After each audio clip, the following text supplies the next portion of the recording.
Bom dia, está começando Calvinamente. Hoje nós estamos aqui felizes por receber nosso irmão Paulinho. Antes de passar a palavra para ele, meu nome é Robson, pastor da Igreja Presbiteriana do Brasil. Gostaria de passar aqui a palavra para o Felipe, nosso irmãozinho aqui, para dar as boas-vindas para você que está acompanhando. Estamos felizes e não é pouco não, viu? Muito feliz. Vou te falar, hoje era um episódio muito esperado, porque esse cara aí quase me morre e vai contar isso aí pra gente também. Paulinho, seja muito bem-vindo ao Calvinamente, a gente vai trocar uma ideia aqui, tenho certeza que você vai fazer a gente chorar, mas vai com calma, viu? Esse cara aqui já participou de muita coisa aí nas igrejas, né? Sim. E hoje ele tá com a gente aqui e não vai embora não. Ele participou com a gente, né?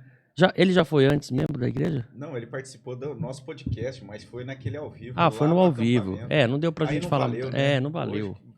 Hoje é oficial, então brinde a você, e hoje é o sua novo vida. Paulinho, né? Você já começou já adiantando esse assunto, né? Essa questão impactante, né? E realmente foi algo assim extraordinário que Deus fez na vida do nosso irmão. Além disso, a gente vai conversar muitas coisas, mas realmente isso foi um marco. Mas, Paulinho, diga aí, dê as boas-vindas para quem está nos acompanhando, perdão. E é uma alegria muito receber você aqui. Bom dia, pastor. Você vê que a gente fica até nervoso, né? Bom dia, Gustavo. Bom dia a todos que estão nos assistindo. É uma alegria demais o coração da gente. Agora mais ainda renovado, né, pastor? Ele fica mais ainda aflorado por estar participando com vocês aqui. Pode ter certeza. É um momento ímpar para mim. Fala assim, ó. Obrigado. Não.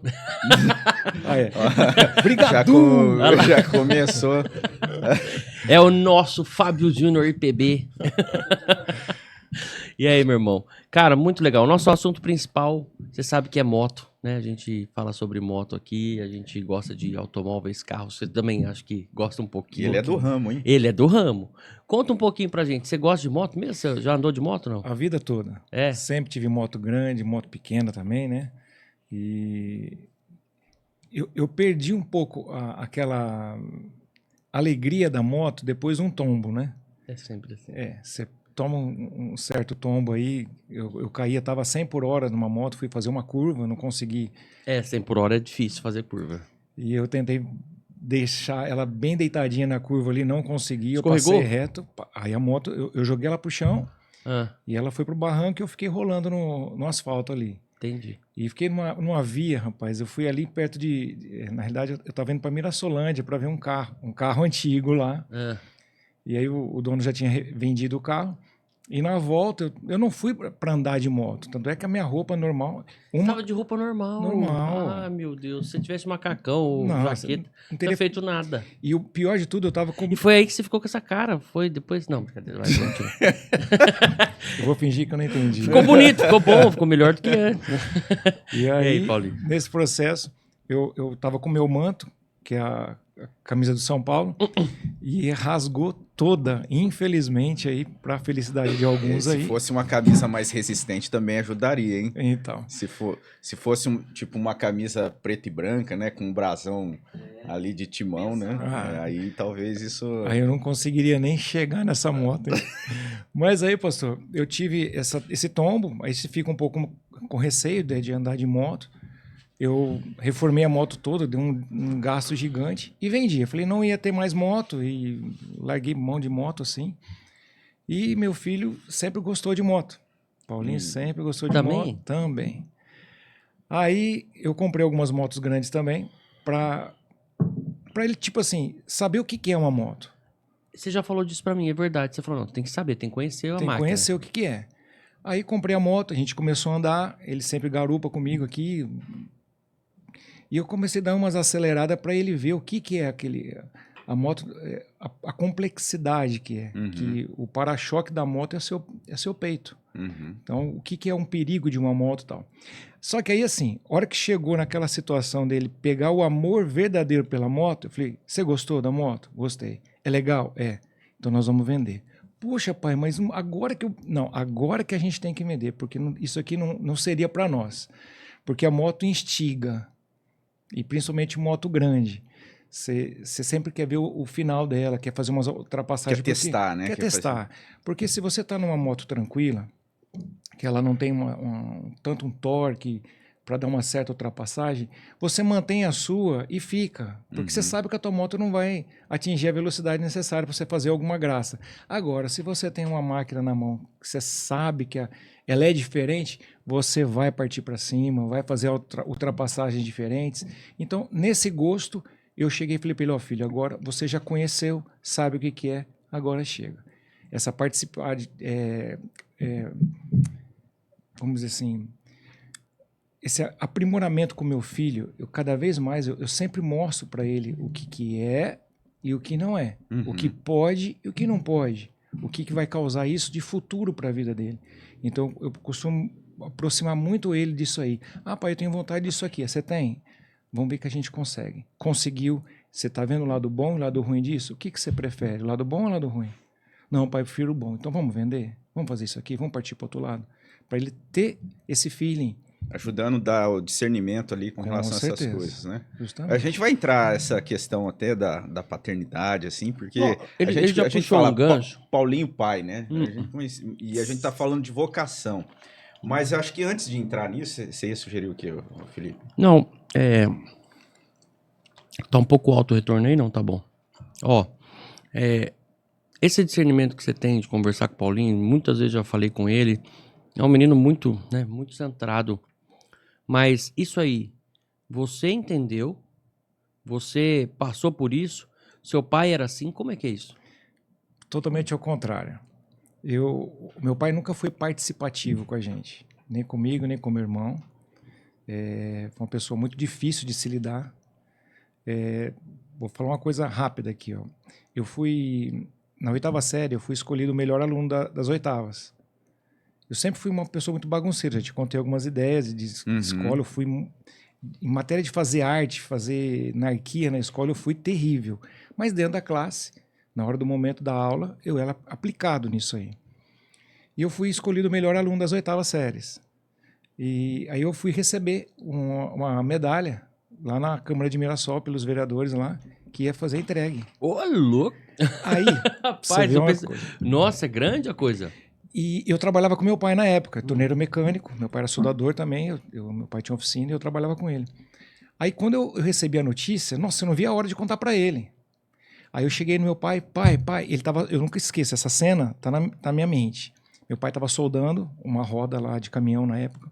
Eu cheguei perto, pai, meu pai muito de poucas palavras, muito sério assim, pai, fala, moleque, o que você quer logo? O que você tá enchendo o saco? Tipo aqui.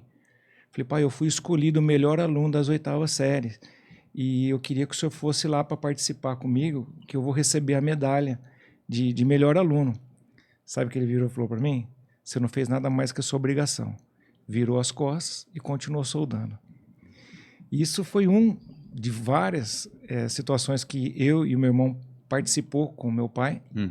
Foi uma pessoa muito difícil. Então, eu não tive um pai realmente do lado para orientar, você faz isso, você faz aquilo, vamos fazer aquilo. O que aprendeu na raça. Aprendeu no que tinha que aprender.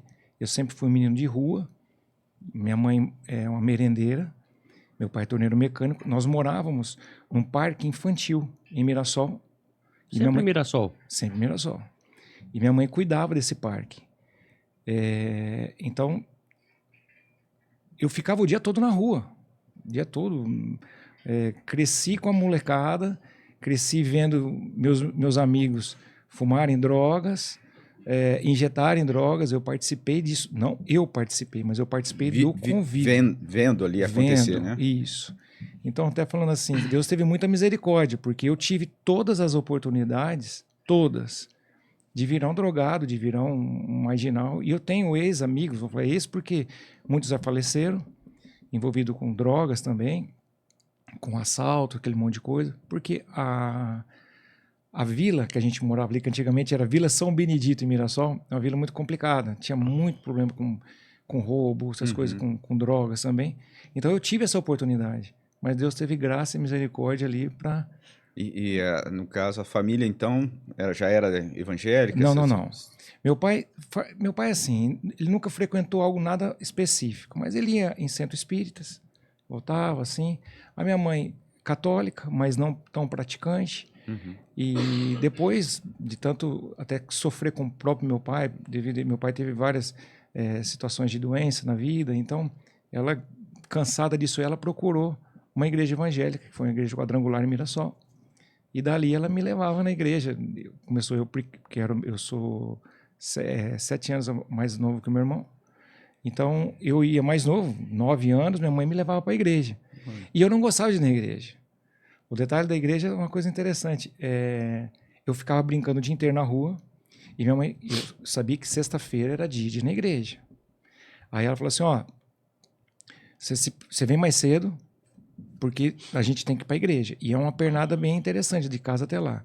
E para mim, não dar o gosto para minha mãe, eu não tomava banho para ir na igreja. Eu ia sem camiseta, eu ia de bermuda, todo sujo, suado. Ela falou, vai tomar banho. Não vou, porque eu não quero ir na igreja. Você vai na igreja. E aí era o percurso vamos falar assim, o meu martírio. Porque de casa até a igreja, eu ia apanhando. Porque eu não queria ir na igreja. E para mim, vamos dizer assim, cutucar minha mãe, eu fazia umas artes no meio do caminho. O que eram as artes? Eu pegava pedaço de pau, eu ia naquelas grades e sabe quando você passa nas grades assim? Sim. Tacava pedra em cachorro. Irmãos, era terrível, menino, porque eu não queria ir para a igreja. Aí chegava na igreja, tinha todo aquele processo do culto lá, e eu fiz minha mãe passar muita vergonha na igreja, porque eu queria dormir. E tinha um pastor da época lá, que é o pastor Joaquim, ele começava a pregar, e ele começava a falar bastante. Ele pegava no microfone, era 8h10 da noite, ele ia até perto das 10 horas, sem parar falando ali, né? Eu subia em pé no banco, com 9 para 10 anos, pastor. Eu falava assim, cala a boca, você já está falando demais. O que você já falou, eu já sei, eu não quero mais ouvir, eu quero ir embora para minha casa. Aí minha mãe vinha... Você era desses? Desse calibre. Você não pode ser desse. Cara, você é tão educado, não então, entendo. Mas eu fui muito problema para minha mãe. Muito problema. E que é a graça mesmo, gente, né? você vê Totalmente. que hoje a gente tá conhecendo a verdadeira... Paulinho, eu fico pensando às vezes, assim, é que eu tô cortando pra você não aprofundar tanto, pra você não se queimar tanto, tá? Mas tem bastante brincadeira. coisa. Não, eu também era terrível, rapaz. Se eu contar as minhas artes, mas não é para outro podcast. Indo para esse lado aí da questão do seu pai, do seu filho, né? Que a gente entende que hoje a gente tem que... eles são espelhos da gente, né? Sim. Os filhos. E aí eu tô pensando muito, porque minha filha tá com 11. Aí a gente começa a entender como é que é, né, a cabeça de uma criança. A gente tenta se colocar no lugar, porque a gente foi. Mas é difícil, porque cada um é de um jeito. Com certeza. Mas eu penso, será que tudo que você passou com seu pai, você e seu irmão, não formou o que você é hoje? Com certeza. Mas aí, se você tá fazendo ao contrário com seu filho, entende? Esse é meu pensamento, porque eu tô fazendo ao contrário que meu pai fez comigo, entendeu? E não foi maldade dele, porque era 4 filhos e era complicado dar atenção para todos. E o que a gente mais entende hoje da criança, adolescente, é que eles precisam de quê? Atenção. Não é isso? Com e se certeza. a gente dá muita atenção e é tudo ali na mão e tudo não sei o quê, também estraga. Mas eu vejo que você é um pouco linha dura com o Paulinho. Com certeza. A coisa não corre Então, solta, não. Como é que é isso? Nisso a gente vê que não é totalmente o contrário, né? Não é o Exato. contrário. Sim. Mas É esse diferente, mas Sim. não é o contrário, né? Eu não sou tão rígido igual meu pai. Não, sou... acho que não é rígido a palavra. vamos... Eu acho que é, tipo, cruel. Cruel. Brincadeira. Porque eu costumo falar pro meu filho o seguinte, falei, filho, ó, ali tem minhoca. Eu mostro onde tá a minhoca. Ó, a enxada tá aqui. Vai lá. Não dá o peixe, né? Não, ele vai ter que cavucar aquela minhoca. Eu passo o caminho das pedras, mas quem vai ter que percorrer o caminho é ele. E isso eu passo para ele desde o início, desde sempre. E uma coisa interessante falando dele, né? Quando ele nasceu, a hora que eu tive a oportunidade de pegar ele no colo, pastor, eu peguei ele no colo, a primeira coisa que eu falei, eu estava com ele assim, eu falei, Deus, permita que meu filho não seja 1/3 do que eu já fui. Pelas artes da vida que eu fiz, tudo que dei trabalho para minha mãe e para meu pai, eu falei que meu filho não seja, e pelo contrário, meu filho, ou melhor, graças a Deus, Deus me ouviu naquele momento, meu filho tem sido bênção na nossa vida. Ele é um milagre, até questão de paternidade, que é nosso tema também aqui, eu queria falar rapidinho para vocês. Tem um testemunho muito forte da minha esposa. Minha esposa não podia gerar filhos, e nós tentamos por vários tempos, e eu não conseguia, e aí gerou aquela situação de de constrangimento, recém-casado, e você querer ter filhos. E a cobrança, que muitas vezes principalmente da mulher. Né? E ela sabendo que ela tem algum probleminha assim, tá? Aí nós procuramos aqui em Rio Preto, na época, o melhor especialista nessa parte de inseminação, tal, de fertilização. Procuramos ele, começamos a fazer um tratamento, fez o tratamento, tal, e nada era engravidar. Certo dia ele pegou e chamou a gente lá, sentado na mesa. Ele virou e falou assim, olha, quero falar uma coisa para vocês. É impossível vocês ficarem grávidos. Aí eu dei um tapa na mesa assim, né? Desculpa. Dei um tapa assim, apontei para ele. Eu falei assim, olha, eu vou mostrar para você que o meu Deus faz a diferença. Um mês depois, a Deise, sem tomar nenhum medicamento, ela ficou grávida. Aí eu voltei lá no escritório, lá no consultório dele. Chegamos lá, apesar que a gravidez dela foi uma gravidez um pouquinho complicada, porque ela podia abortar a qualquer momento. Então ela tinha receio, né? Repouso, pernas para cima, não podia subir muita escada, tinha que dormir com as pernas totalmente esticadas assim para cima. Então ela poderia ter abortos espontâneos a qualquer momento. E então ela teve que tomar medicação, enfim. Aí no mês seguinte eu voltei lá, aí na hora que cheguei na frente dele, eu falei assim, eu falei para você que o meu Deus faria a diferença. E aí foi um processo de gravidez, graças a Deus, muito abençoado. E no momento da cirurgia eu assisti. Eu pedi na época. Hoje você pode assistir. Naquela época você tinha que pagar para assistir. Viu o parto? Para ver o parto. Aí nós pagamos para participar do parto e tal. E a hora que teve que retirou o Paulinho lá, foi aquela alegria total, né? A gente estava muito feliz. O médico trancou a fisionomia, assim, sabe? Eles estavam conversando sobre futebol, porque nessa hora de cirurgia os médicos só ficam falando futebol. Ficam à vontade. A gente tá tenso ali. E os caras... Né? E aí, Felipe, uma coisa interessante. Ele chegou, ele trancou a cara, e aí, a hora que tranca a cara, você percebe, né? Eu estava sentado do lado da Deise ali, né? Ele trancou a cara e mostrou pro outro médico que estava assistindo junto com ele, ficaram assim, tal. Ele falou, pai, faz favor. Aí eu voltei ali perto dele. Ele falou assim, olha, é impossível uma criança ser gerada num útero desse aqui. Aí eu, para a glória de Deus, eu dei um glória a Deus dentro daquele centro cirúrgico e mais uma vez eu falei para ele, eu te falei que o meu Deus faz a diferença. Então, mais uma vez, o Paulinho é um milagre. Ele é um milagre pelo momento da concepção, que a minha esposa não poderia ficar grávida. E depois, a gestação. Na gestação. E na concepção ali da criança, né, quando ele nasceu, a coisa importante, devia ter pessoas ali que não acreditavam em Deus, mas eles escutaram glória a Deus ali dentro e eu falei assim, eu falei para você que o meu Deus faz a diferença. E se escutar de um especialista que fala assim, olha, é impossível uma criança ser gerada nesse útero, porque a minha esposa tinha endometriose, que o sangue se acumula. Eu ia falar essa palavra. Ele se acumula tudo ali. E aí... Você ia falar mesmo? Eu não sabia nem que ele se acumula tudo do lado do útero ali, então ele sufocava, ele não deixa o útero se expandir diante da criança ali. Então, seria... É um milagre. Milagre. Então, quando eu olho pro meu filho, milagre. Não, pior que ele é feio, né? O problema é que ele é meio feio. Coitado. Aos seus olhos. Eu fico vendo o dia que ele chegar de mão dada com uma namorada, a igreja vai falar... né? Se não Paulinho, for de lá, né? A gente tá ligando, né, a questão da vocação, que tem sido o nosso tema, essa temporada, né, de episódios que a gente tem falado a respeito da vocação. E ligado no seu caso, até a gente comentou, né? Todo mundo chama o Paulinho pai, porque aí é o Paulinho filho, sempre estão juntos, né? Às vezes até a roupa ali parecida e tal. Até a Deise é Paulinho. E aí, o Paul Tripp, naquele livro Desafio aos Pais, ele vai ligar e é muito interessante que ele faz essa abordagem, né? De trazer a paternidade como uma vocação. E como isso é algo realmente que nós precisamos da graça de Deus, até nesse aspecto de fazer diferente daquilo que a gente recebeu, né? Não que a gente vá ser perfeito, mas olhar para aquilo que foi bom da nossa educação, daquilo que nos trouxe crescimento, trazer isso, né? E reforçar isso na vida dos filhos, talvez descartar pontos que talvez não foram bons, né, ou benéficos para o nosso desenvolvimento, à luz da palavra de Deus, Mas tudo isso é graça de Deus e como isso deve ser vivido na dependência de Deus. Mas eu falando isso, porque eu lembrei, né? A maneira como você lida, eu presenciei você colocando, até conversando com ele, eu estava junto, falando que, não, você não é meu amigo, meu colega, você é meu filho, né? E você deixando bem claro, conversando ali, Sim. é lógico, de forma descontraída, mas às vezes são coisas que hoje, na nossa geração, às vezes acabam sendo, o pessoal entra em conflito e vira uma bagunça por conta disso, né?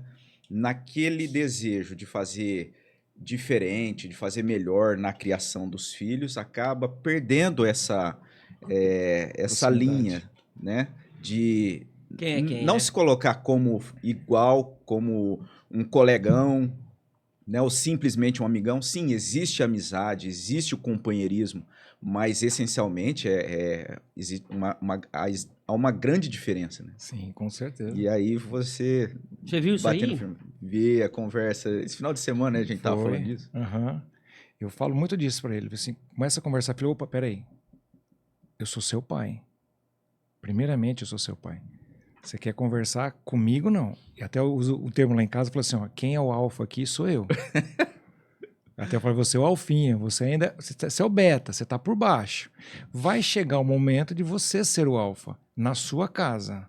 Mas quando você estiver perto de mim, eu sou o alfa. Então aqui, olha um pouquinho mais para baixo. E isso até soa assim meio que autoritário, né? Uma visão do mundo de hoje que a criança, que o adolescente tem.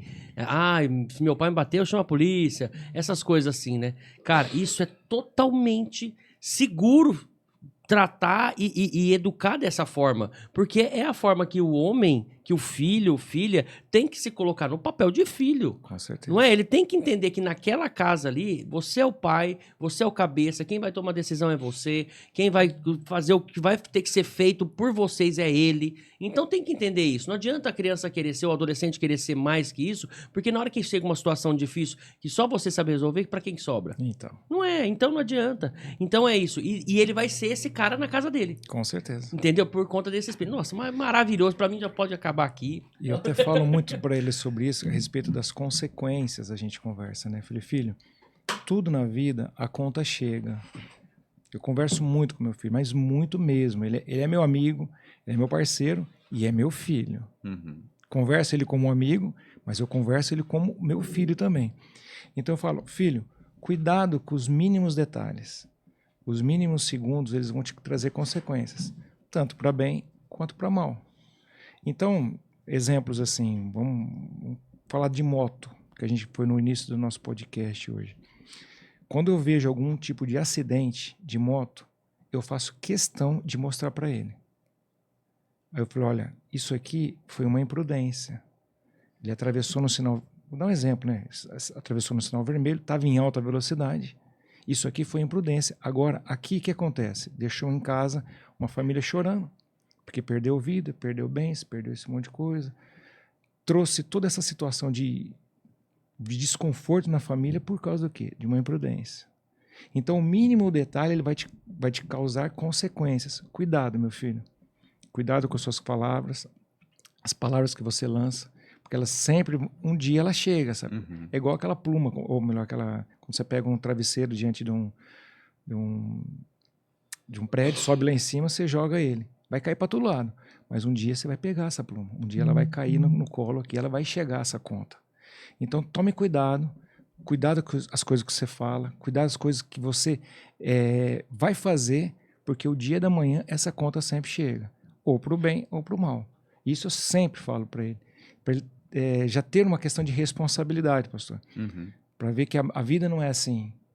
Então, desde tudo a gente conversa. Eu falei agora de moto, mas nós temos uma conversa muito aberta de todos os assuntos. Ele tem qualquer dúvida, pai, o que é isso aqui, isso aqui? Ó, é assim, assim, assim, assim.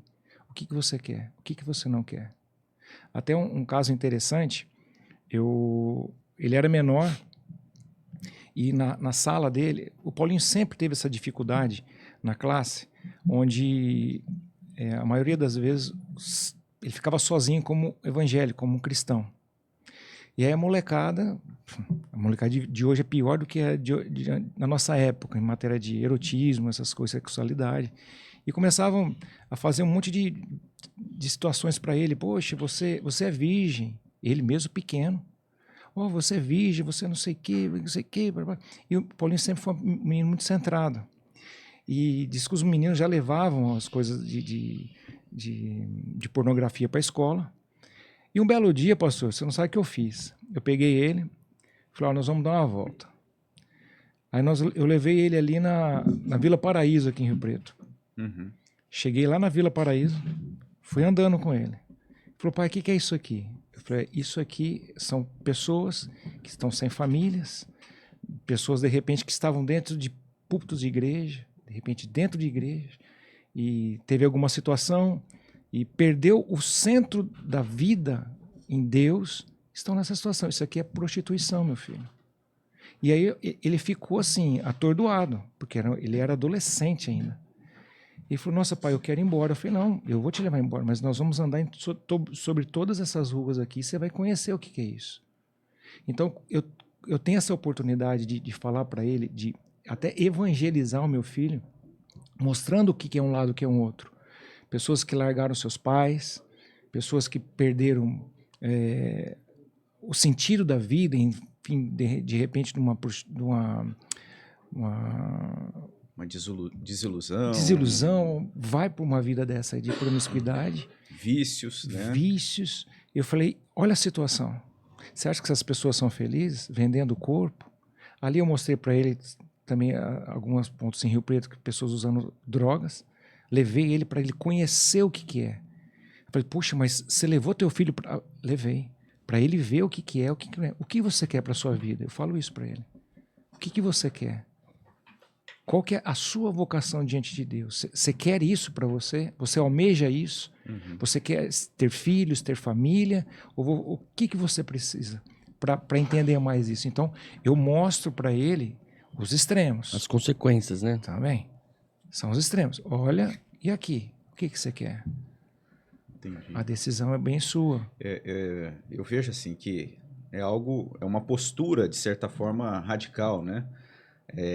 Aos nossos olhos, assim, e eu vejo que, embora não seja uma cartilha, a gente não está falando aqui, que isso é a fórmula, né, de se fazer, mas o princípio em si deve ser destacado, né? O princípio, o quê? De você se dedicar a ter uma relação com o filho, né? De realmente estar ali mostrando, orientando, mostrando consequências, despertando a responsabilidade na criança, no adolescente, no jovem, porque infelizmente o que a gente percebe muitas vezes é isso, é falta às vezes dessa noção, né, de consequência. Não sei se talvez, é lógico que sim, por conta do afastamento realmente daqueles princípios determinados da palavra de Deus, né, que são assim inegociáveis, que devem ser inegociáveis, como regra de fé e prática. Então, quando se desvia disso, as outras coisas passam a ser relativizadas e isso tem abalado. Mas, além disso, eu creio que hoje as facilidades, né? Hoje você tem um conforto assim, muito acessível, a velocidade das coisas muito acessível. Tudo isso cria ainda mais dificuldades para que se mostre isso, para que se passe, né, para a nossa geração futura, para os filhos, para essa geração que chega, a questão das consequências. Interessante você falar das consequências pequenas, né? Porque talvez, olhando só a macro, né, só a situação drástica ali, algo com uma proporção grande, talvez isso espante.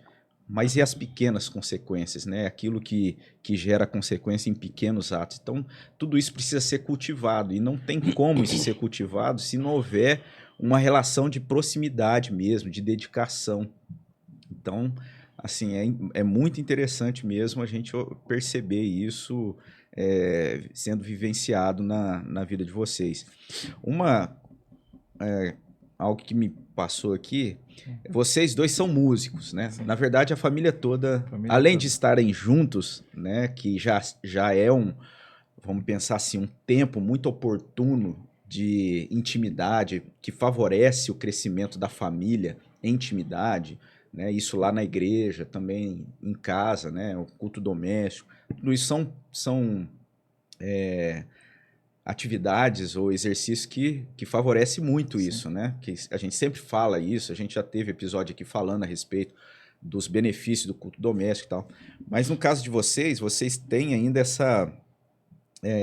esse chamado também na questão da música, né? E como é que se deu isso?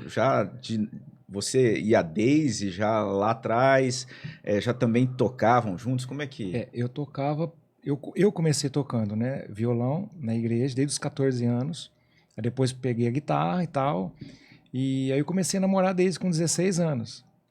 Eu tô com 48 horas, são 32 anos aí juntos, né? E aí nós começamos a namorar e eu comecei a ensinar algumas coisas para ela também, na questão do violão. Aí ela fez umas aulas de teclado, mas até ela pegar o teclado, ela tocava guitarra comigo na igreja, guitarra, violão, fazia ali, depois ela começou a tocar teclado. Vocês dois adolescentes lá na igreja? Ela já era da igreja, então? Ela era da Presbiteriana de Mirassol.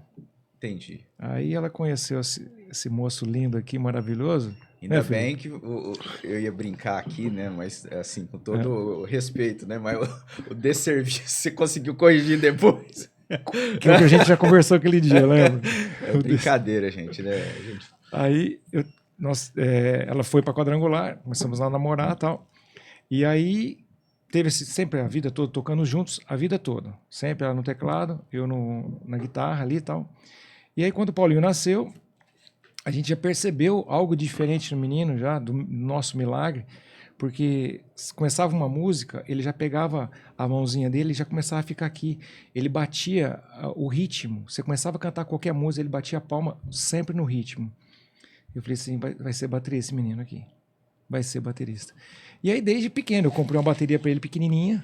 Ele tinha 1 ano. E começou já a tocar bateria. E vai ali, foi crescendo, comprei uma bateria maior e foi tocando comigo ali. Ele, com 3 anos, ele já tocava na igreja. Com 3 anos e meio, ele já tocava comigo ali. Lógico, numa velocidade não tão com agora, mas tocava indo bem, foi. E aí depois eu coloquei ele para estudar. Ele fez 4 meses só com o professor. O restante foi tudo eu que orientei ele e o outro que é o dom natural do Paulinho. Eu costumo dizer assim que ele tem 2 cérebros. É fora do comum. O nosso milagre que começou lá atrás, e o que Deus faz é totalmente perfeito. Deus é maravilhoso. Então, essa parte musical dele é uma coisa que me impressiona, porque ele alavancou de uma certa forma que ele tem o ouvido perfeito, que é o ouvido absoluto. Se você começar a conversar com ele aqui, ele abaixa a cabeça e ele começa a achar o tom que você tá. Ele falou, pai, o pastor Robson tá falando aqui em Fá sustenido. O pai, o Felipe tá falando em Dó menor. Isso ali dentro da igreja. Vocês estão falando ali, legal, pai, ele tá falando, pai, ele tá falando em Dó sustenido menor. Não foi eu que ensinei. Entendeu? A Daisy passou algumas coisas de teclado para ele, o restante eu passo alguns detalhes que dá pra gente harmonizar, o restante vem dele. Não, eu já vi ele falando, mãe, faz assim, ó, faz esse acorde, faz esse. Ele toca todos os instrumentos. Toca. E a parte de teclas e cordas, ele vai bem em tudo. É impressionante. Impressionante a velocidade que ele aprende. Quando eu chego perto dele, filho, faz isso assim, assim, assim. Que seria, de repente, difícil. Ele chega, pai, irmão, mas dá para fazer isso. Aí, o que eu achei que seria... Ele vai lá e pá, ele dá uma pancada em cima. Não, pai, pode fazer assim ainda. Quer dizer, ele pega aquilo que eu estou passando para ele, que já seria, de repente, vamos considerar difícil, ele acrescenta. E isso é dele. E isso é maravilhoso. O coração da gente...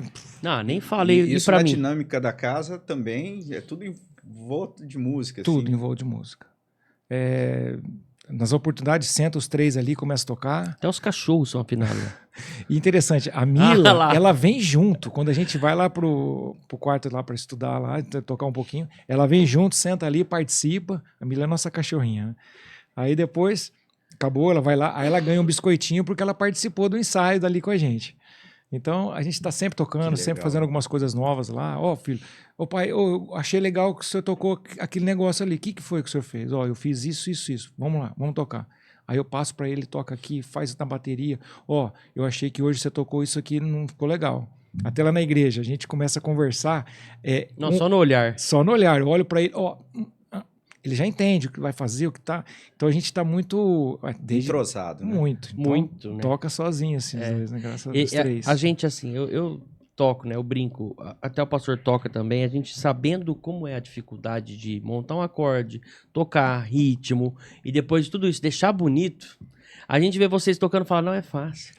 Aí, pessoas que não sabem, né, tocar nada, falam, esse cara toca, né? Olha, toca rapidinho, né? Mas não sabe a dificuldade que é pra chegar nesse nível. E eu assim, um tempo eu pensava, é dom a música? Não, é treino. Não, é treino, não, é dom. Não, é treino. Tem coisas que não tem como discutir. Eu vejo que a pessoa tem uma facilidade muito maior pra entender a música e colocar isso em prática. Né? E treino, nossa, treino vamos colocar que treino é 90%. Com certeza. Né? E depois vai a pessoa ter essa facilidade de tocar, né? De aprender e colocar isso em prática. Às vezes eu olho, vou tocar com vocês, né? Eu já até tenho o meu olhar também. Eu olho o Paulinho. Fechou. Já entendeu.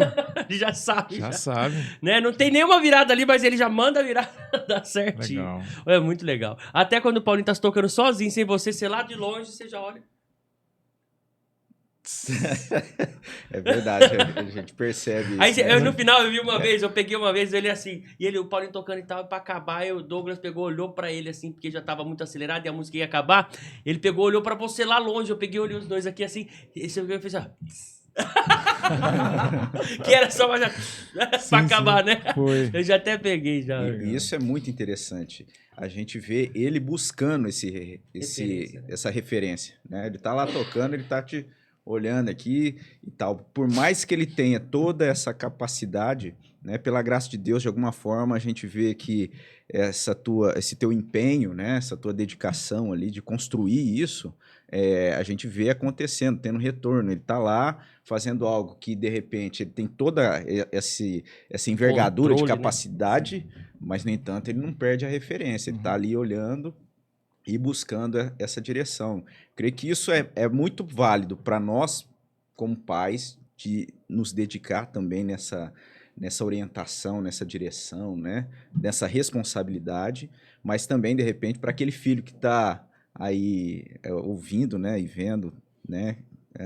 Honrar os pais, esse mandamento tão precioso ali, que muitas vezes é desconsiderado, que pode passar o tempo que for, né? Mesmo diante das imperfeições ou talvez daquilo que a gente pensa na nossa mente, que nós já conseguimos alcançar ou temos a nossa capacidade, mas é bíblico, né? A gente ter de alguma forma, essa consideração e a gente vê isso acontecendo. Não sei se você ia falar.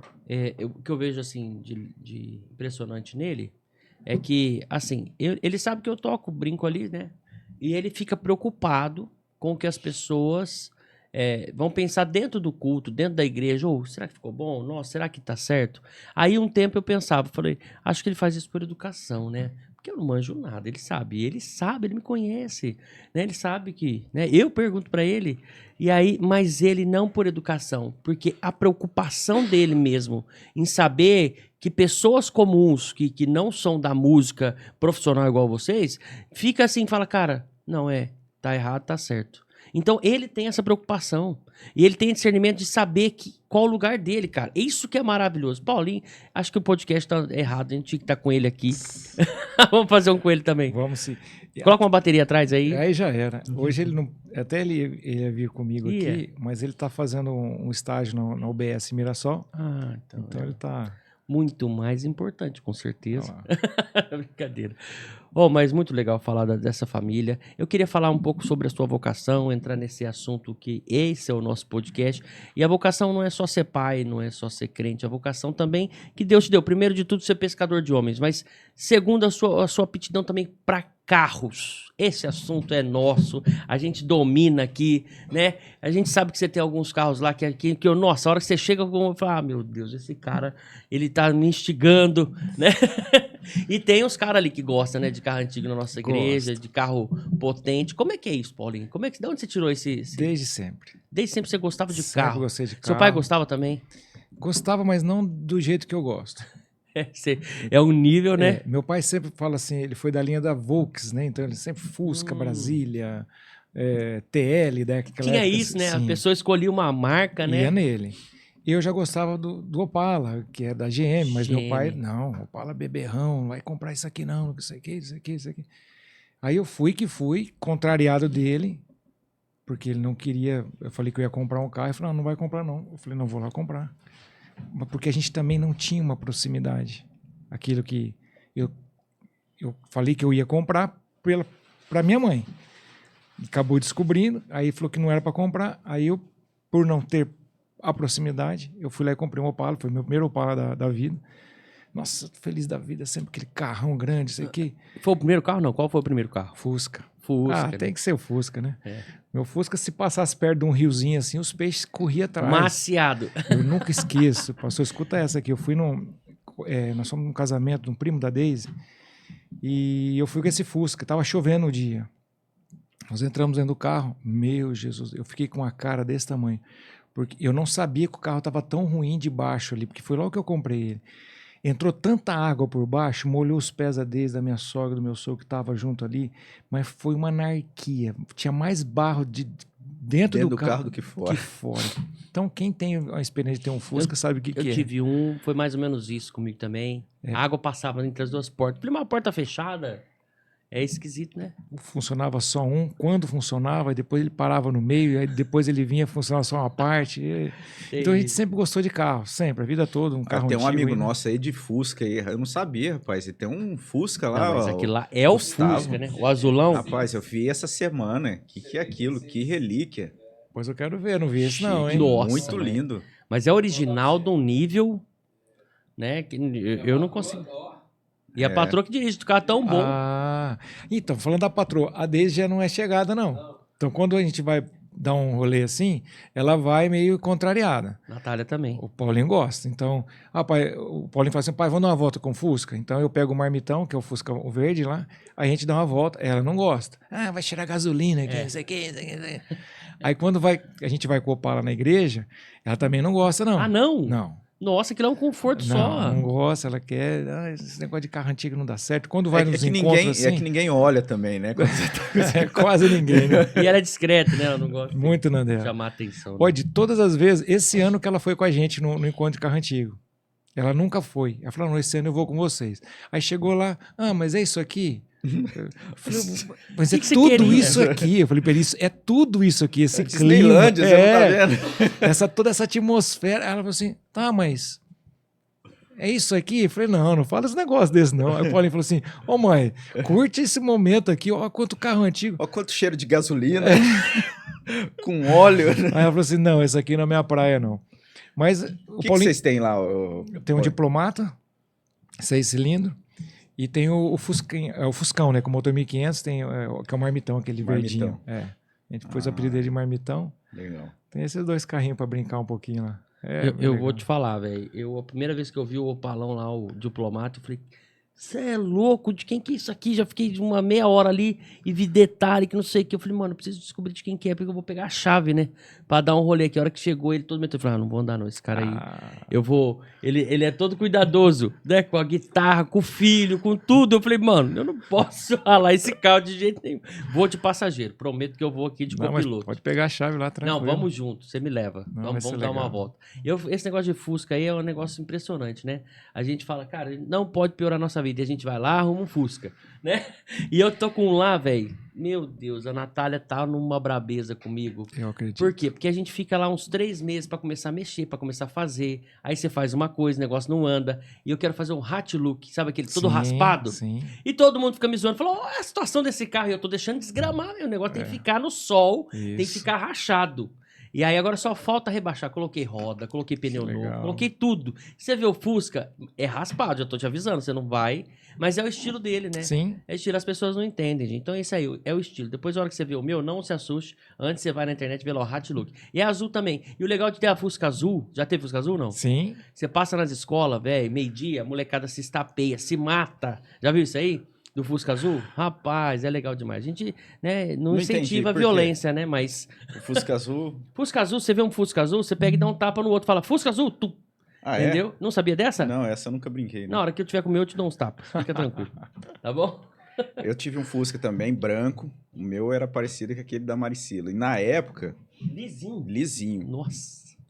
né? Reformado. O dela é original, né? O de vocês é original. O meu era reformado. E eu tinha pago um preço, assim, acima da época no mercado. Meu pai ficou bravo demais comigo também. Mas aí um japonês me ofereceu, queria comprar o Fusca. Me vende Fusca, me vende Fusca. E eu peguei e joguei um preço, assim, que eu achei mais alto daquilo que eu tinha, né, pago.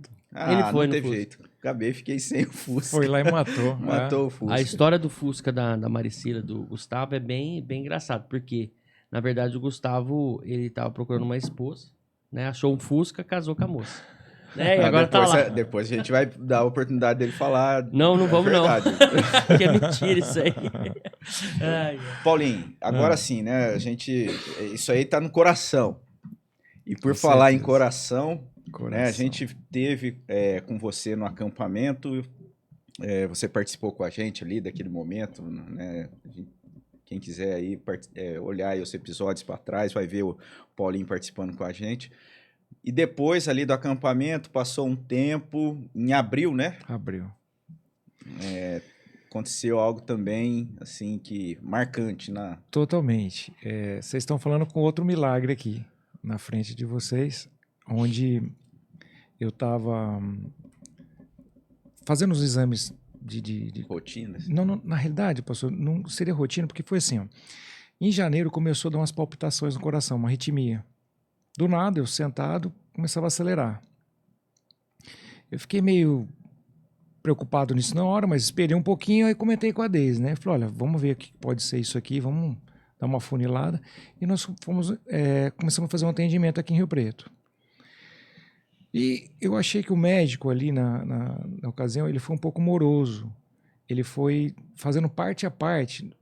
Quando viu que já tinha alguma coisa de problema, eu acho que ele poderia ter intervido aí. Uhum. Mas eu acho que tem tudo a providência de Deus nessa hora, como que Deus tratou. E aí, tipo assim, foi lá, agora nós vamos pôr um rotor em você. Pois. Agora nós vamos fazer uma esteira. Beleza. Agora nós vamos fazer uma angiotomografia. Só que cada processo desse, pastor, demora 15, 20 dias até você marcar, para depois você vai pegar um retorno. Isso. Então, de janeiro, nós já estávamos em abril e eu fazendo só exames. E no meio dessa conversa, foi onde eu cheguei, eu falei com o Douglas, da igreja. Eu falei, Douglas, você comentou uma vez que o Rogério, ele trabalha com a parte de stents. Será que eu não poderia mandar para ele isso aqui? A Douglas falou, não, Joia, manda para ele lá e ele vai... O Douglas, como uma pessoa experiente, né? Como vocês Totalmente. brincam. O Douglas, nosso querido Matusalém, ou Metusalém da igreja, é a pessoa mais antiga da igreja. O Douglas pisou, irmãos, lá na arca. Ele estava presente lá na arca. Lá. É o nosso querido Douglas. Não podia deixar passar essa, né? Tava aqui, ó. Tava aqui. Agora que ele não está presente para não dar uma dura depois, né? Porque você fala, vai, continua. E aí eu peguei, tirei as fotos, pastor, dos exames e mandei para o Rogério, o presbítero Rogério da igreja. Isso foi na quinta-feira. Sexta-feira de manhã ele já me ligou. Ele falou, olha, já tem uma consulta agora com você, vem para cá, aqui no IMC. Eu estou colocando você na mão de um maior especialista aqui em Rio Preto, na parte de hemodinâmica. Na hora, assim, você acende uma luzinha amarela, né? Falei, poxa... Deu uma assustada. Assustada. Aí ele pegou e já falou assim, olha, esse médico não tem consultas para esse ano, você não consegue marcar consulta com ele. Aí nós fomos lá, cheguei lá, o médico é vizinho meu, e eu nem sabia que ele era cardiologista. Aí conversamos, batemos um papo, ele super atencioso, fez uma consulta de quase 1h30 com a gente ali, eu nunca vi isso. E conversando, tal. Aí ele falou assim, olha, eu vi todos os seus exames, agora vamos conversar. Isso na sexta. Eu já marquei o seu cateterismo para segunda-feira, às 7 horas da manhã. Eu sentado ali, a Deise do lado, né? Eu falei, mas marcou e o convênio? Ele falou, ó, o convênio a gente vê depois, nós precisamos resolver teu caso. Aí passou a ser sábado, domingo, a gente pela misericórdia, né? Você fica um pouco tenso, né? Chega na segunda-feira, 7 horas, nós estávamos lá, começou a fazer o processo do cateterismo, tanto é que essa marquinha aqui, ó. Tá vendo, Felipe? Esse pontinho aqui, ó. E ainda tá num desnível de poodle ainda, eu tô ainda, me tosaram aqui ainda. Tá meio ralado aí. Tá, essa parte aqui. Aí foi feito o processo do cateterismo ali com ele. Acabou o cateterismo, ele chamou minha esposa. Aí sentou, ou melhor, eu estava deitado com os braços abertos ali, né? Ele falou assim, olha, é o seguinte, eu tentei de todas as formas, de repente, tentar desobstruir a tua artéria, mas ela está totalmente ocluída, ela está fechada. E com o catéter eu não consegui mexer, então nós vamos ter que fazer uma colocação de stents em você. Eu vou forçar a colocação de stents, porque de repente um outro médico abriria o peito e faria uma ponte safena, uma coisa mais profunda ali, porque minha artéria estava toda fechada. Olha a gravidade de onde está. Você deitado ali, escutando isso de um médico, especialista. Aí ele falou, olha, nós vamos colocar 3 stents em você, 2 daquele maior e um que é um pouquinho menor, mas é os maiores que existe, porque ela está toda fechada. E aí? Eu falei, a Deise na hora eu vi que ela, tadinha, ela ficou toda trêmula na hora, né? Eu falei, doutor, se Deus já me concedeu graça até agora aqui, vamos embora. Vamos para cima e Deus é bom. É o que eu sempre falo, Deus é bom. E começou o processo da angioplastia. Uma angioplastia normal demora 40 minutos. A minha demorou 1h40. Porque ele tinha dificuldade, pastor, em entrar com o catéter para desobstruir a artéria. E o medo era ele furar, daria uma hemorragia. Então ele foi com muito cuidado. Deus colocou, mais uma vez, olha, o Douglas, o presbítero Rogério, que é uma pessoa ímpar na nossa vida, já colocou o Dr. Darcio. É toda a providência que Deus me trouxe para a igreja, vamos um pouquinho antes, me trouxe para cá, para a igreja presbiteriana aqui em Rio Preto. Teve todo esse amparo aqui. Eu acho que foi o tratamento de Deus. Que aí a gente vê, mas eu poderia falar, mas o outro médico poderia ter feito isso. Poderia, mas Deus quis que tinha sido feito essa união da própria igreja, dar esse amparo, essa ligação, que isso nos sustenta mais ainda. Você se sente mais abraçado pelo amor de Deus em nossa vida, né? Aí fez o processo, tudo certinho, fui pro quarto, na UTI. Aí ele chegou em mim e falou assim, Paulinho, vou falar uma coisa para você. Você é um milagre. Aí você escuta isso de novo. Eu escutei isso há 21 anos atrás, quando meu filho nasceu, que ele era um milagre. Aí eu falei assim, mas como assim, doutor? Ele falou, olha, você não infartou porque Deus tem alguma coisa na sua vida. Porque da situação que estava a tua artéria direita, ela estava toda obstruída, e a tua esquerda era a única que estava irrigando o coração. E ela está cheia de plaquinha de gordura ainda. Então nós vamos ter que acompanhar você daqui para frente, mas você é um milagre. Até ele usou esse termo. Ele falou, imagina aqui uma mesa.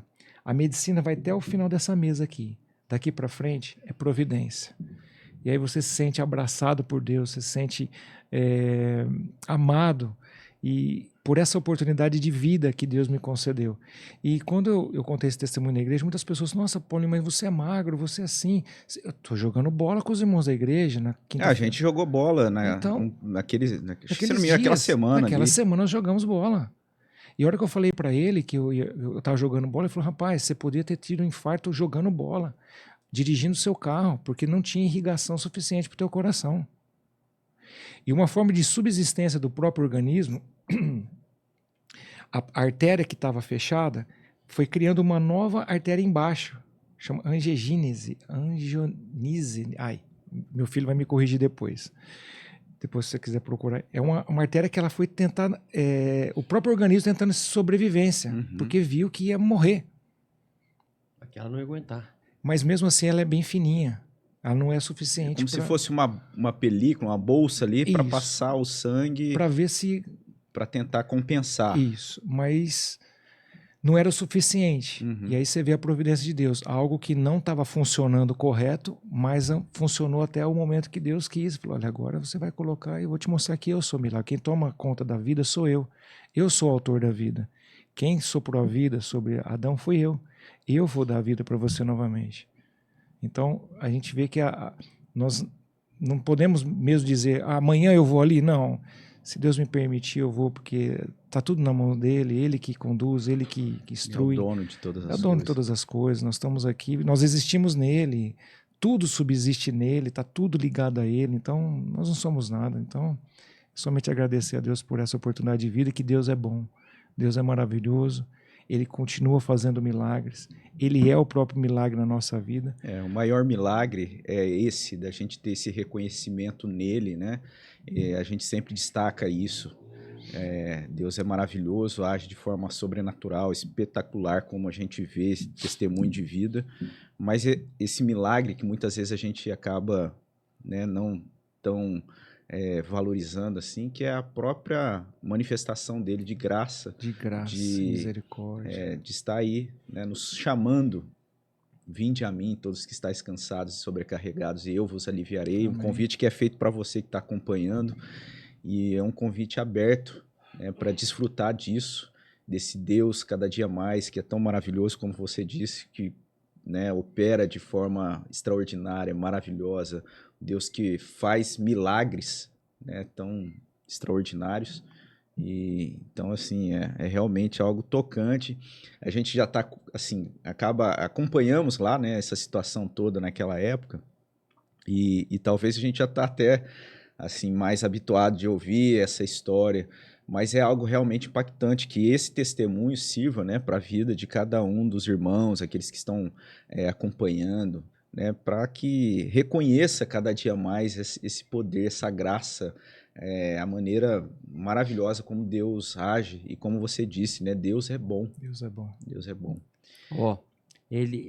Deus te deu uma oportunidade de ver um pouco mais, né, com a sua família e tal, e nesse meio de Deus.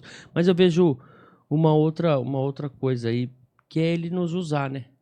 Ele fala, não é tua hora ainda não, né? Você abusou um pouco lá da gordura e tudo mais, mas mesmo você sendo magro, você vê, a gente falou, isso é a longo prazo, né? Sim, eu comi torto a vida toda, sempre, comi muita besteira, bobagem, e eu tenho antecedentes, no caso, da família. A família tem problema tanto do lado do meu pai quanto do lado da minha mãe. Hereditário aí. Então deu tudo certo para dar errado em mim, né? Mas aí, né, de um tempo para cá, você vem se cuidando, tudo Com mais. Com certeza, né? Voltei às atividades físicas. Mas aí então é isso, ele te usar, né? Deus usar a gente sabe do trabalho que você já fez em outras igrejas, e você trouxe um pouco para nossa igreja, né? Eu até vi outro dia você, a esposa, o Paulinho, preparando uma aula. Como é que é isso? Como é que é essa parte tua de evangelização, Paulinho? Então, quando nós fazemos lá em casa, eu costumo, quando eu vou preparar, eu sento no escritório, aí começo a ler alguma matéria, alguma coisa assim, escutar alguns pastores, e ali você começa a construir, né? E ali eu costumo falar assim, que eu faço a catequização da Deise e do Paulinho. A gente conversa muito disso. Então, quando se trata um assunto novo na igreja, até o pastor aborda alguma coisa, eu chego em casa e falo, olha, o que ele está mencionando é sobre isso aqui, a gente acaba até dando uma esmiuçada naquilo ali. Reforçando o que a gente tem aprendido. Então, esse contato com a palavra em casa é muito forte. A gente volta da igreja conversando dos assuntos que teve ali dentro. Olha, assim, o que a gente... Por quê? A intenção realmente da palavra é nos confrontar. Nós temos que sair dali confrontados ali, não é sair massageados. Né? Eu saí massageado. Não, irmão. Você tem que sair ali derrotado, confrontado, para a palavra tem que te quebrar mesmo. Te moldar. Com certeza, para você ter essa mudança de vida. Então, a gente conversa muito, a gente tem os nossos momentos juntos ali, quando passamos um momento diferente. Quando eu estou aprendendo, porque eu estou fazendo faculdade também, né, professor? Eu estou no meu 2º ano de faculdade de teologia. Ah, é? Que massa, hein? Eu estudo teologia faz 4 anos, na linha reformada. Mas são cursos livres, até eu participei com o pastor sobre isso aí. E agora eu estou fazendo a faculdade, estou no meu 2º ano. Qual você está fazendo? bacharelado em teologia pela FLAM, Faculdade Latino-Americana em São Paulo. Então é um curso EAD, né? Então o que eu vejo diferente também, eu chego neles, olha, eu estou aprendendo assim, assim, assim. Então o contato com a palavra e o ensino com eles, digo, minha esposa e meu filho, é todo o tempo. Ó, o papai está aprendendo isso aqui, ó, isso aqui, eu ouvi isso aqui, ó, olha que interessante isso, olha isso aqui. Então eu sempre trago eles perto para mostrar o que é, o que tem sido de bom na minha vida, para ser bom também na vida deles. Então isso é muito legal que a gente faz esse contato entre nós mesmos na igreja, em casa. É né? aquilo que a gente fala, momento de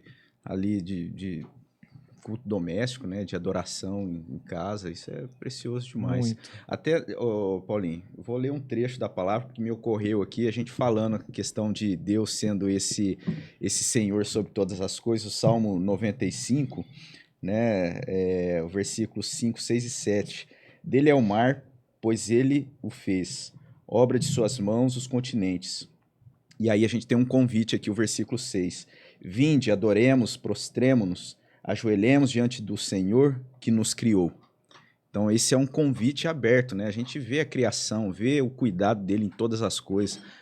É inegável a gente olhar e não reconhecer, né, a grandeza de Deus. E aí esse convite para essa adoração, e no versículo 7 é dito o seguinte: Ele é o nosso Deus e nós, povo do seu pasto e ovelho de suas mãos.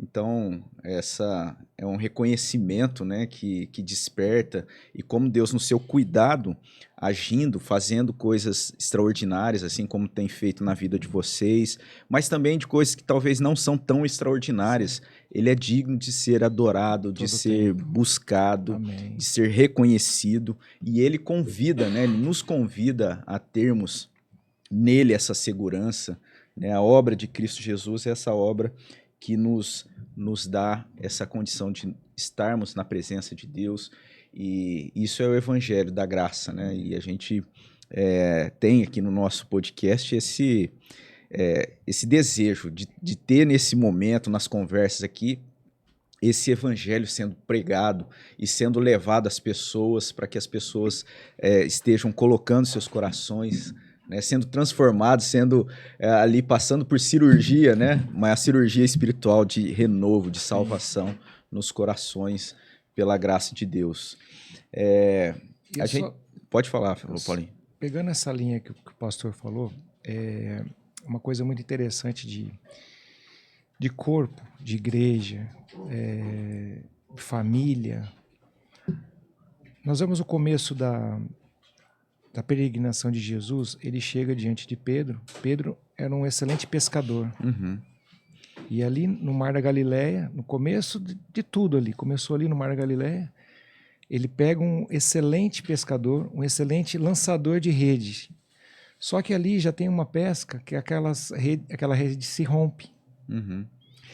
E se você pegar nessa linha escatológica até o final dela ali, Jesus já com o corpo ressurreto, ele volta para o mesmo Mar da Galileia, e ali ele encontra outro personagem, João, que era, juntamente com seu irmão, com seu pai, eles estavam consertando redes. E depois tem aquela pesca maravilhosa lá depois, e a Bíblia cita que elas encheu tanto, mas elas não se rompiam. Então, olhando no parâmetro de igreja, de corpo, nós precisamos ter os lançadores de rede, que são excelentes pescadores, mas nós precisamos ter aqueles também que costuram as redes, que isso faz o corpo. Então, falando da minha vida aqui, eu ingressei há pouco tempo aqui na IPB, teve um momento de lançar a rede, teve um momento das pessoas costurarem a rede, no caso da minha vida. E isso ficou muito marcante. Quando eu leio esse texto, essa parte assim da Bíblia, ficou muito notório o cuidado de Deus na minha vida. E passando o tempo para você que está nos assistindo aqui, que tem aqueles que são excelentes lançadores, excelentes pescadores, mas Pedro não era um excelente costureiro de rede, né? Um reformador de rede. Mas tinha João, que fazia parte, e ele era um excelente que vai tecer aquela rede reforçando ela. Isso é o corpo. Então, o que poderia significar isso? Uns, de repente, são mais atenciosos na recepção da igreja, está lá recepcionando, mas, de repente, ele é devagar para cantar, não dá certo. Outros são excelentes para cantar, ou melhor, são péssimos para cantar, mas são excelentes para ser recepcionados.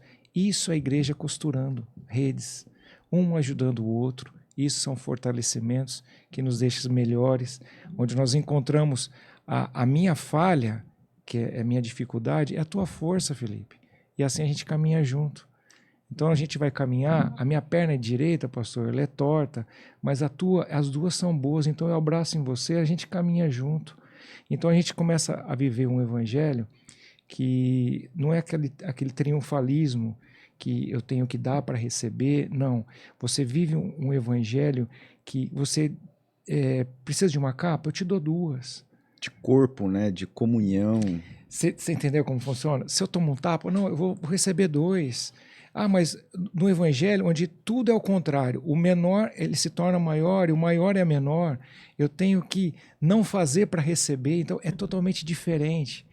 Então é isso que nos constrói, é isso que nos une, é isso que nos deixa mais próximo. Quando nós nos vemos o momento de chegar, puxa, tá no dia do culto, eu preciso ir à igreja, eu quero estar no meio dos cultos, que cada irmão é um culto, é a reunião dos cultos, da assembleia que nós elevamos a Deus o nosso culto, que é o culto totalmente vertical a Ele. Então, você tem essa necessidade de estar em corpo. Volto não sendo redundante aqui, mas é um ajudando o outro. Na minha necessidade é a tua força. E na tua necessidade é a minha força, e a gente caminha, é uma légua, uma milha, vamos caminhar, estou aqui para te ajudar. Hoje eu estou te ajudando, amanhã você está me ajudando, a gente um carrega o outro, e é assim que a gente vai caminhando, é assim que Deus vai nos orientando, vai nos corrigindo, nos confrontando, mostrando realmente a verdadeira intenção da palavra na nossa vida, nos ensinando, nos moldando. Isso é maravilhoso, isso é graça mesmo. Deixa eu só contar um testemunho pequeno, coisa pequena que a gente vai mudando, né? Que a gente vai entendendo o que Deus quer da gente. E aí ontem a gente chegou lá na loja, segunda-feira, né? Pra abrir. Em cima da calçada tinha 2 murundum de terra. Mas muita terra, assim. Em cima da calçada. Onde estava essa terra? Tava bem na valetinha, assim, na canaleta. Na canaleta ali, né? Essa terra estava lá desde quando a gente entrou, e aí não choveu até agora, a gente está 2 meses lá, 3º mês, e não choveu, então aquilo ali poderia ser um problema agora na chuva. A gente chegou aquela terra toda em cima da calçada. Eu vi aquilo, eu falei, cara, quem fez isso? Eu já entrei para dentro bravo, quando vi a Natália chegou depois, que ela foi o carro dela, quem fez aquilo, Felipe? Você não pegou, quem fez aquilo? Eu falei, não foi ninguém da gente, vamos ver na câmera aqui. A gente foi na câmera e viu o vizinho. A vizinha, são um casal de velhinhos, eles pegando a terra aqui assim, tirando da sarjeta. Tirando da sarjeta e jogando em cima da calçada. Tirando da sarjeta em cima da calçada. A gente já foi naquele pensamento, olha isso, esse povo não tem o que fazer, são 2 velhinhos e quer fazer a gente pegar agora, porque ia encher a casa deles, que não sei o que lá e tal. Aí eu peguei e falei, rapaz, nossa, Natália, já sei. Vamos jogar isso aí pra lá. Não, vamos pensar o que nós fazemos, vamos pensar. Aí eu peguei, entrei pra dentro e falei, Natália, vamos pensar aqui, nós somos cristãos, né? O que o nosso pastor faria? O que Cristo faria? Não vamos nem pensar em ser humano, o que Cristo faria nessa situação? Mas Cristo não vai se sujeitar a isso. Vamos pensar aqui, o que o pastor Misael faria? Ah, Felipe, ainda bem ele que ia você pegar... colocou o pastor Misael. É porque o Robi ia fazer a mesma coisa, mentira. Ele ia pegar, ele ia lá agradecer, muito obrigado pelo senhor ter visto aqui, ter colocado isso aqui em cima, pra gente ver realmente, porque a gente passa aqui a correria do dia a dia, né? A gente não vê. Então, senhor, agradeço demais, estamos orando pela sua vida. Seria isso que o pastor Robson ia fazer. O pastor Gilberto, então, obrigado, você, olha, glória a Deus. Ia ser aquela coisa. Eu falei, Natália, o que a gente faz? Mas eu tô DPM, eu não tô com essa cabeça pra fazer isso. Eu falei, não, mas a gente tem que ser cristão, é aí que a gente é moldado. Aí eu peguei e falei, vamos lá. Peguei a Stephanie, a menina, pegamos o saco, pegamos tudo. Pegamos até mais que tinha, pegamos tudo, raspamos tudo, tiramos tudo da terra, pegamos tudo. Aí, beleza, quando veio, o velhinho veio, terminei assim, ele pegou e saiu pra rua, assim, olhou, nós lá na frente. Ô, filho, nossa, você viu? Eu coloquei aí, porque eu ia pegar, porque tá muito molhado, eu ia esperar secar. Nossa. Eu ia esperar secar um pouco, eu vi que secou, mas eu ia esperar um pouco mais pra ficar mais leve, porque senão fica muito molhado. E aqui, rapaz, enche d'água. Eu tava com dó de você, porque se enche de água aqui, a água volta pelo cano aqui, ó, e enche lá tudo tua casa lá dentro. Aí eu falei, então, rapaz, eu vi, muito obrigado, te agradeço aqui, eu já peguei. Ele falou, nossa, você precisa de qualquer coisa, ó, eu vou anotar meu número num papelzinho, e a gente vai entrando em contato aqui que eu cuido do teu imóvel pra você, tá? Falei, ô, meu irmão, muito obrigado, viu? Ele falou, então tá bom, você precisa de qualquer coisa, mas não precisa ter pego, eu sei que vocês estão trabalhando aí, eu gosto de fazer essas coisas. Falei, então tá bom, então, tá, Por obrigado. que você não colocou a terra lá de novo? Eu quase joguei lá de volta. Mas você vê o que um cristão faria. E eu fiz eu fiquei bravo de estar lá fazendo. Sim. Parei uma outra situação. Mas você vê, ele já ia pegar. Cara, o cara fez isso, você vê. Eu falei, Quebra no nossa, meio, não? quebra no meio. E você vê, o que eu fiz, ele não sabe do meu pensamento. Mas o que eu fiz foi o que eu deveria ter feito, ter pego e lá agradecer a ele por ele ter me lembrado de ter feito aquilo. Entendeu? E aí a gente tira de lição essas pequenas coisas aí que um cristão faria. Né? Então, foi isso. Eu peguei ele para Natália aí, Natália, e agora? Eu falei, tá vendo? Ainda bem que nós vamos lá brigar com ele. Ainda bem que nós deixamos, né? Falei, só TPM qualquer hora vai colocar nós numa enrascada aí. Mas é isso. Ai, meu irmão. Você vê? Muito obrigado aí pelo espaço do meu testemunho. Mas, ó, todo convidado que vem aqui... Esse testemunho foi muito diversificado, né? Foi, né? Teve espaço para várias aplicações aí da vida quem prática. somos né? nós de verdade, poxa. A gente não pode ser hipócrita. Ó, A gente pensa... Nessa sua né? ilustração, eu pensei o seguinte, que de alguma forma o testemunho cristão, no caso, ele foi feito mesmo sem você ter essa disponibilidade natural do coração. Sim. Né? É interessante como as coisas acontecem. Se né? fosse antes, eu não teria essa atitude. Eu teria brigado. De alguma forma, o senhorzinho falou, poxa, o pessoal ali é crente, né? Pegou o negócio ali, né? E não sabia do coração. Deus preservou ali a sua... Preservou, a mensagem que eu quero deixar, a mensagem que eu quero deixar nisso tudo que eu contei, é que a gente está sendo moldado. A gente está entendendo que a gente não pode ir tirando as conclusões e indo brigar, Então, o que faria um cristão? Agora a gente começa a pensar o que faria um crente. Como ele tomaria atitude? Mesmo que a gente por dentro, ou a gente falou até que estaria chateado, bravo com o vizinho, mas a gente foi e fez o que era certo. E aí automaticamente ele foi e falou o que ele ia ter feito. Aí a gente já começa a pensar, poxa, quebrantou meu coração, olha que pessoa boa. Aí você já começa a ver de forma diferente. E é isso que um cristão tem que ser, ver as coisas de forma diferente. Não adianta a gente querer ir dar com o peito lá e falar o que quer. Não é isso. Né? Um cristão ele pensa para falar. É isso que eu quero deixar essa mensagem. Eu vou tirar para mim uma outra questão. Acrescenta. Não é acrescentar, estou falando eu vou subtrair para mim, né? Eu vou absorver para mim o aspecto dentro disso, e é algo que a gente precisa reforçar, todo mundo precisa, eu creio, né? Que tem realmente compromisso com Jesus, é duvidar sempre das inclinações do coração, né? Então, a gente precisa sempre colocar à prova, duvidar das disposições do nosso coração e colocar ele à prova com a palavra de Deus. Então, foi interessante. Embora você tenha colocado, e vale as boas referências que a gente tem, mas é a palavra de Deus, né? A nossa regra última ali é sempre a palavra de Deus. E aí a gente não cai na possibilidade do erro, né? Muito obrigado, então. Ô, Paulinho. Antes de terminar, eu achei a palavra que eu não estava conseguindo falar aquela hora. É angiogênese. Essa aqui, ó. A artéria maior. Ela cria um mecanismo. Um bracinho ali, vamos dizer assim, um mecanismo para tentar irrigar. Chama angiogênese. Eu sabia que se eu não falasse, meu filho depois ia me puxar a língua ali. Então. Você viu como os caras são metódicos mesmo? Eu nem lembrava dessa situação que ele falou aí. Você não lembrava desse termo, nem lembrava né? Nem lembrava. Eu estudo isso toda hora, mas eu nem lembrava que a gente falou disso. Rapaz, meu TDAH não deixa eu trabalhar. Gente, muito bom esse momento. Foi bom demais. Eu não sei, o Gustavo tem alguma coisa a dizer? Hoje você está sem microfone aí, Gustavo. Não pode perder essa oportunidade. Valeu. Ouvir a voz aí que... Eu vou fazer. Muito bom, parabéns. Eu gostei demais. Aí. Ô, Paulinho, a gente sempre acaba o nosso podcast aqui com o nosso convidado fazendo uma oração, né? Amém. Da outra vez lá você não fez, porque foi muita gente, a gente tava lá. Eu fui o segundo, né? Foi o segundo, né? É. E a gente sempre dá uma lembrança pro nosso convidado e você foi lembrado hoje. Nossa, que Uma lembrança pra você alegria. levar pra casa. Olha que... Nossa, Ficou bom? Ficou excelente. Olha que Olha, coisa a linda. sensibilidade do Felipe foi pontual, né? Acho que você não ficaria tão satisfeito se não tivesse aí Com certeza. a foto da família toda, né? Vocês Linda. estão sempre unidos. Ah lá, ó. Aqui, ó. Isso aí. Tá certinho aí, Gustavo? Tá, apareceu. Aí, ó. Ah lá. Família Paulinho e Daisy. Eu ia colocar família Paulinhos, mas me cortaram. Ficou excelente. Obrigado. Ficou bom. Ia ficar muito mais engraçado, mas não era esse o caso. Obrigado. Que isso, imagina. Muito obrigado.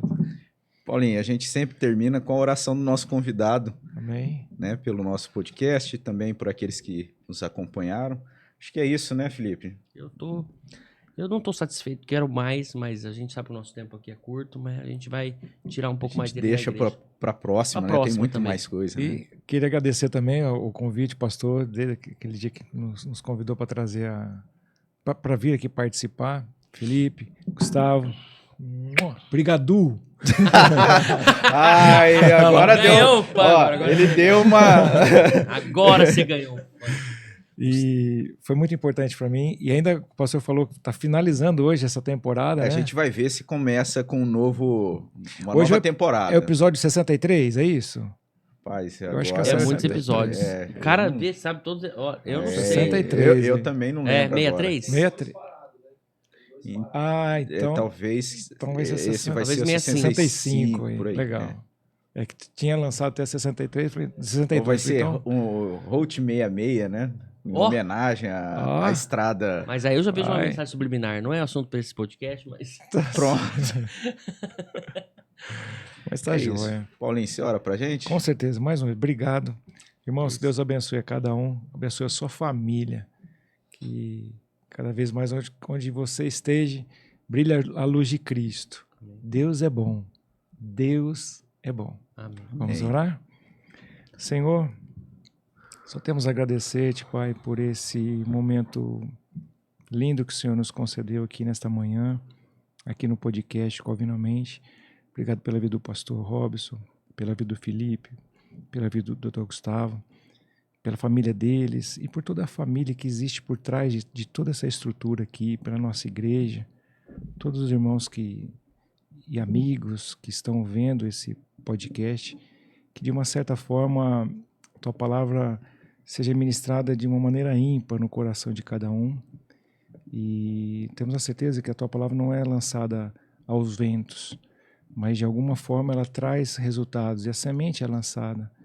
Então que o Senhor possa estar abençoando a cada pai, a cada mãe, a cada filho, Amém. a cada esposa, a cada família, que sejamos bons lançadores de redes, sim, Amém. mas que sejamos também construtores de redes, que aqueles que consertam as redes, sejamos família em todo o tempo, um ajudando o outro, na dificuldade de um, o outro vem e faz a parte, e assim conseguimos prosseguir e progredir.